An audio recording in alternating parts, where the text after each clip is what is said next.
Welcome to OG Benchmarks. AMD has a great record of improving their iGPU performance since Ryzen came along. I thought it would be interesting to see how these have fared over the years and compare them to each other, especially as we look forward to whether the Ryzen 7000 series will have something new to offer in this lineup. Here is a list of the top AMD APUs since the launch of Ryzen. Everything started in 2018 with the Ryzen 5 2400G. This was a 4-core, 8-thread CPU with a Vega 11 integrated GPU. Next was a Zen Plus chip, the Ryzen 5 3400G, still with a Vega 11 GPU. The GPU core clock speed in the 3400G was a touch higher, but everyone seems to treat these two APUs as pretty much equivalent. In 2020, the 4700G had more CPU cores. The GPU still had Vega cores, now cut down to just 8, but clock speeds were quite a bit faster in those GPU cores. In 2021, the 5700G kept the same number of CPU and GPU cores, still all Vega in the GPU. In 2022, AMD did something new. All 7000 series CPUs in AMD's early release had an iGPU, 2 RDNA 2 cores. I wouldn't really call this an APU as much as a decision on the part of AMD to give all their CPUs graphics out capabilities. Much like most of Intel's CPUs, having at least minimal graphics ability can be useful in troubleshooting for the end user. Regardless, the RDNA 2 GPU cores are quite capable, even if there are only 2 of them. Let's now look at some game benchmarks that different YouTube creators have gathered on these chips. The direct comparison of these APUs based on gaming results will be limited because each YouTube creator is testing the APU on a different system, with different specs, in different years. Regardless, we should be able to get a decent sense of how these chips perform relative to each other. First up is the 2400G with its Vega 11 GPU. The data on the screen are from a video from early 2019 by ETA Prime. I have screenshots with MSI Afterburner overlays for 3 games and some additional data in the bottom right. I don't need to explain all these numbers, as I'm sure you've looked at this kind of thing before. I'll note that with CSGO and Rocket League, both less demanding games, the 2400G can crank out at least 60 FPS at 1080p. It's not 1080p high, but it's still a flavor of 1080p. Apex Legends at 1080p only gave about 40 FPS, though over 60 FPS was possible at 720p. GTA 5 hit 60 FPS at 720p, but PUBG and Metro Exodus failed to reach 60 FPS even at 720p. So the 2400G is not going to generate high-level gaming, but for a 2018 iGPU, this is pretty darn impressive. I will note that CPU usage is not very high, 30% on up to 60%.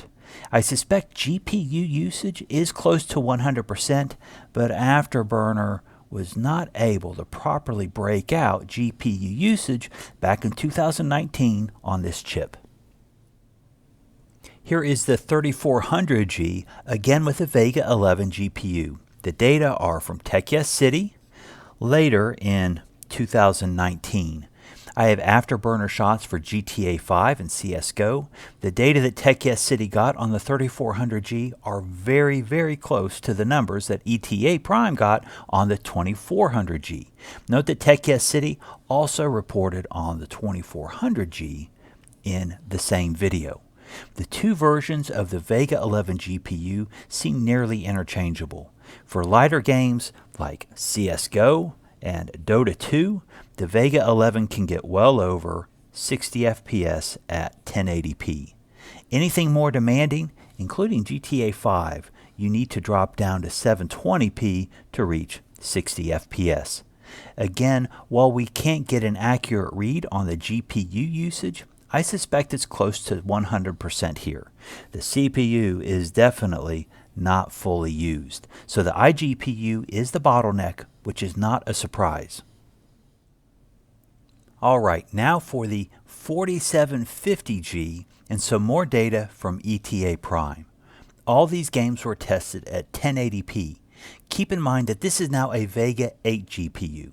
8 Vega cores, a drop from the 11 cores in the 2400 and 3400G, though the Vega cores in the 4750G have a higher clock speed.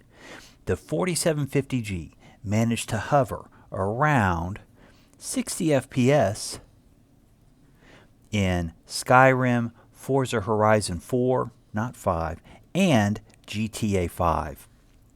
These aren't maxed quality at 1080p, but that is a very respectable result. Crysis Remastered only hits about 30 FPS, but that's still not bad all things considered. So based on the GTA 5 result alone, the 4750G seems to be better than the 2400G or 3400G. Of course, driver optimizations could also explain some of these better results, especially with a mature game like GTA 5. In all these results, we can finally get a number on GPU usage. Everything is pretty much 90% and up, while CPU usage is consistently below, let's see, there's CPU, below 40%. Again, no surprise that the GPU is the bottleneck. Of course, these CPUs have 8 cores, 16 threads. No modern game is going to fully manage and utilize all those cores and threads, regardless of the GPU. Here is the 5700G. These benchmarks are from Tech Deals and date back to late 2021. Wait a minute, that should be 2021. Again, we have 4 games and all are tested at 1080p. In general, these games are a step up in terms of graphics demand relative to the games that we saw tested on the 4750G in the previous slide.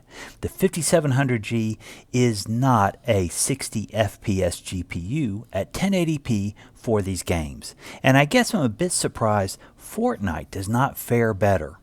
Honestly, I'm not sure which is the correct FPS number on these screenshots. I think the first number is the instantaneous FPS value, the middle is the average, and the right is the 1% low.